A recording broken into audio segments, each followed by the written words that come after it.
भारत में 3 मई से लॉकडाउन हटा दिया जाना चाहिए या अभी भारत के करोड़ों लोगों को कई और दिन लॉकडाउन में रहना होगा? आज प्रधानमंत्री मोदी ने इन सवालों पर राज्य सरकारों की राय जानने के लिए वीडियो कॉन्फ्रेंसिंग के जरिए मुख्यमंत्रियों से बातचीत की। कोरोना संकट और लॉकडाउन के बीच प्रधानमंत्री मोदी की मुख्यमंत्रियों के साथ ये चौथी बातचीत थी, जिसमें आज गृह मंत्री अमित शाह भी मौजूद थे। बैठक में प्रमुख तौर से 3 मुद्दों पर चर्चा हुई। पहला मुद्दा, अलग अलग राज्यों में कोरोना संक्रमण की क्या स्थिति है। दूसरा, केंद्रीय गृह मंत्रालय की तरफ से 20 अप्रैल को दी गई रियायतों का कोरोना संक्रमण पर क्या असर हुआ है। और तीसरा, 3 मई के बाद लॉकडाउन को लेकर राज्य सरकारों की क्या राय है। करीब 3 घंटे चली बैठक में 9 राज्यों के मुख्यमंत्रियों ने अपने विचार प्रधानमंत्री के सामने रखे।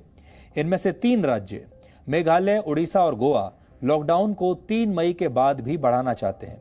उड़ीसा ने लॉकडाउन को 1 और महीने बढ़ाने का सुझाव दिया है। हालांकि बैठक में आम राय यह बनी कि 3 मई के बाद तुरंत लॉकडाउन खत्म किए जाने के हालात अभी नहीं है। प्रधानमंत्री मोदी ने मुख्यमंत्रियों से कहा है कि लॉकडाउन खोलने को लेकर एक व्यापक नीति तैयार करनी होगी। कोरोना महामारी लंबे समय तक रहेगी और इसके मामलों में जून और जुलाई में तेजी फिर से आ सकती है, जिसे ध्यान में रखकर तैयारी की जानी चाहिए। ये पॉइंट बहुत महत्वपूर्ण है। उन्होंने ये भी कहा कि राज्य ये तय करें कि 3 मई के बाद रेड, ग्रीन और ऑरेंज जोन में लॉकडाउन का स्वरूप कैसा होगा। कुल मिलाकर इस बैठक का सार यह निकलता है कि 3 मई के बाद लॉकडाउन पूरी तरह खत्म नहीं होने वाला। हालांकि लॉकडाउन के नियमों में धीरे धीरे अलग अलग चरणों में ढील दी जा सकती है, और वो भी शर्तों के साथ।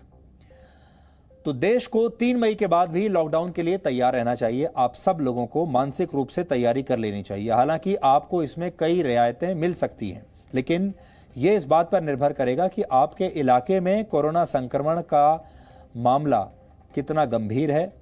केंद्रीय स्वास्थ्य मंत्रालय ने देश के करीब 736 जिलों को कोरोना केसेस की संख्या के आधार पर 3 श्रेणियों में बांटा है, जिन्हें आप अपने स्क्रीन पर अभी देख रहे हैं।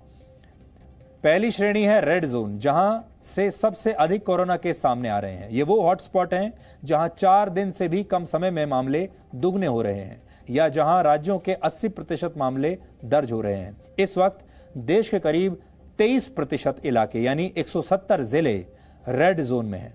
दूसरी श्रेणी है ऑरेंज जोन, जहां पर काफी कम मामले सामने आ रहे हैं, लेकिन मामले आ रहे हैं। अगर किसी रेड जोन में लगातार 14 दिन तक कोई नया केस नहीं आता तो उसे फिर ऑरेंज जोन घोषित किया जाता है। इस वक्त देश के 207 डिस्ट्रिक्ट्स इस जोन में हैं। और तीसरी श्रेणी है ग्रीन जोन। अगर किसी इलाके में 28 दिन तक कोई नया मामला सामने नहीं आया तो उसे ग्रीन जोन बना दिया जाता है। देश में इस वक्त इस जोन में 359 जिले हैं। ताजा आंकड़ों के मुताबिक देश के 50% से ज्यादा जिलों में कोरोना संक्रमण के केस सामने आ चुके हैं, यानी आधा देश संक्रमण की चपेट में है। दिल्ली के 11 में से 9 जिले रेड जोन में हैं। महाराष्ट्र में 11, गुजरात में 5, राजस्थान में 11, पंजाब में 4, मध्य प्रदेश में 5 और उत्तर प्रदेश में 9 जिले रेड जोन में हैं। राज्यों की राजधानी की बात करें तो चेन्नई, जयपुर, भोपाल, मुंबई और चंडीगढ़ भी हॉटस्पॉट्स हैं। दक्षिण भारत में आंध्र प्रदेश के 11, तमिलनाडु के 22 जिले हॉटस्पॉट्स की लिस्ट में शामिल हैं। तो अगर आप रेड जोन में रहते हैं तो 3 मई के बाद आपको कुछ और वक्त सख्त लॉकडाउन में ही रहना पड़ सकता है, क्योंकि 3 मई के बाद अगर लॉकडाउन में रियायतें मिलेंगी भी तो वो सिर्फ ऑरेंज और ग्रीन जोन में रहने वाले लोगों को मिलेंगी। वैसे 20 अप्रैल को भी ऑरेंज और ग्रीन जोन में शर्तों के साथ कुछ आर्थिक गतिविधियों की छूट दी जा चुकी है।